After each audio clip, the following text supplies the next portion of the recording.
Hey, so in this video I will show you how to use the global search bar. It's very useful to navigate across NetSuite and it's available on every single page at the top. So you see here.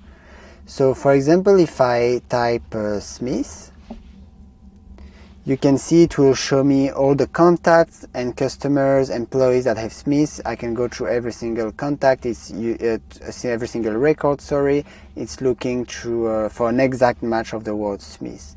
What you see here is that there's always the name of the record type, colon, and then the actual value. And you can search the same way, but you don't need to type the whole thing. So if I type C colon Smith, you can see now I only have contact and customers. I don't have the employee anymore because contact and customer start with C and employee doesn't.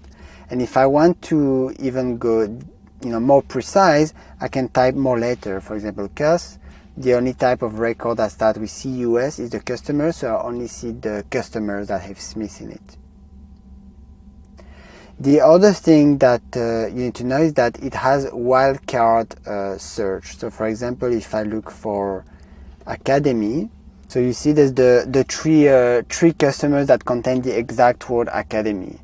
But now if I replace all the letters in the middle and I put a percentage, which means anything between A and Y, then I will have academy, I will have Acme systems because there's the A and the Y.